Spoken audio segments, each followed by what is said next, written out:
No. These children, from the time that their parents came back from World War II to the time they graduated from college, had to be completely conditioned and completely propagandized in order to reject their parents' belief systems. It was genocide on our morality. These were sex crimes against humanity. And this was what was carried out by this globally sponsored Kinsey research. It truly is something to behold how they've, for the most part, stayed under the radar.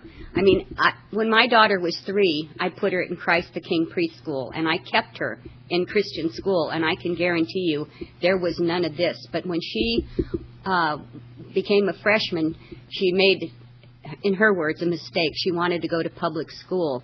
The first year she took photography. Guess what the assignment was? To photograph one of your classmates naked. Well, yeah. Devvy was at the school the next day. And which Devvy school made was such that, a by the stink. way? Do you know? Green Mountain High School, Lakewood, Colorado. Right, right. This was, 20 years ago. But yeah. Devvy was at the school the next day, and you know what? That assignment got dropped. Because I told him, I'm going to... Well, it may have been dropped there, but, yeah. Devvy... It wasn't dropped in a lot of other places. As a matter of fact, the reason I started my research on Playboy and its push for children as sexual targets, which they absolutely have done since 1954, and very cleverly and very carefully through cartoons and then after cartoons, little black and white ones after that to full color, after full color to photographs of children taken as outcuts from foreign films, brilliantly done. To establish a pedophile sensibility, if you will. The reason I got involved in that was quite simply because when I was at Case Western Reserve University doing my PhD, I actually witnessed one of the students putting together a pornographic video, and that was completely okay with the professor because he was a pornography addict. Are you there? Yeah, I'm here, and we should be shocked, but actually I'm not, because today I was reading, and we're going to end up with our bottom of the hour break in just a minute, but this was just yesterday. It was a news item about Manhattan Criminal Court Judge James Gibbons resigned last week after porn was discovered on his work computer. The evidence was turned over to the Manhattan DA's office, and it says that 30%, they're catching more and more employees of the federal and state governments, but 30% of American workers with internet access at work hit on porn sites. And it's a cancer yes, across it is, this and country. that's why the subtitle of my book on sexual sabotage is How One Mad Scientist Unleashed a Plague of Corruption and Contagion on America. This is contagious. And ladies and gentlemen, and hang on, this is the bottom of the hour break. I'm sorry to interrupt you. Okay, we'll be right back.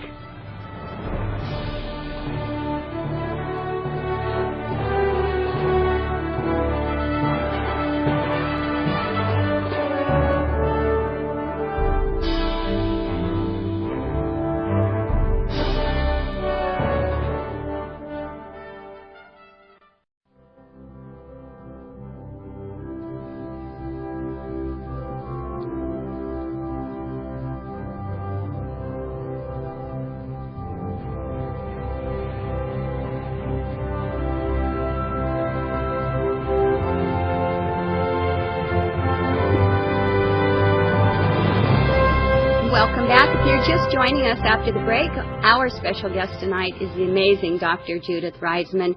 And I want to refer to your August 15th column, Abusing Children and Calling It Sex Education and Research. And you refer now to the Keynesian ideology of sex education in our schools, which is SIECUS, the Sexuality, Information, and Education Council of the United States. It sounds academic, but it's not, is it? No, not at all. It's just a propaganda arm of the Kinsey Institute and the Kinsey movement, if you will. The Kinsey cult. It's part of his cult, that cult. SIECUS has, like Planned Parenthood, introduced the most bizarre and destructive sexual belief systems in that we've ever faced in the United States of America.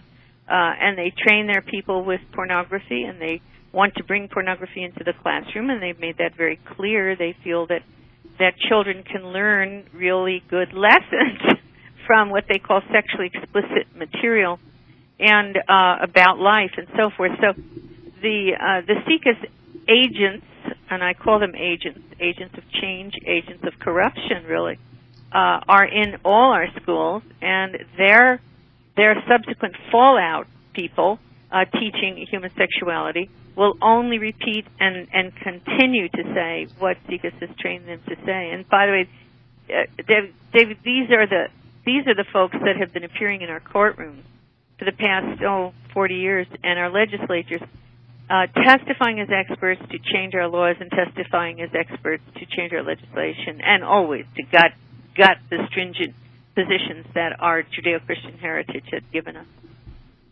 Well, I know that about 10 years ago out in San Jose, California, there was, and God bless the parents, a mother found a book in her daughter's book bag, and she's 12 years old.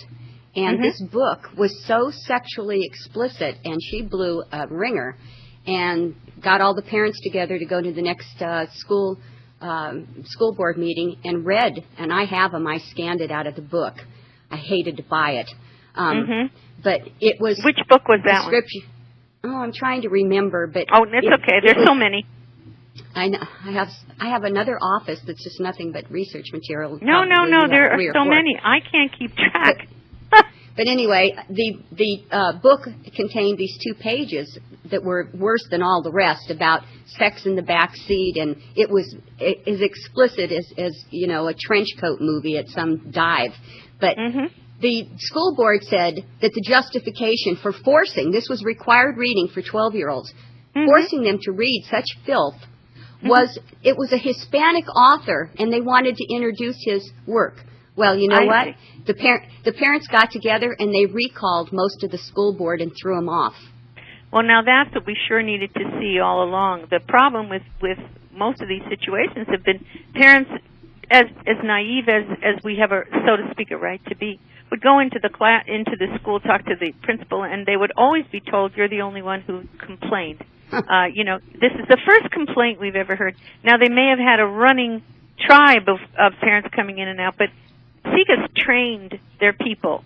There was a training program that said, when the parents come in to complain, you tell them that you're the only person that has complained.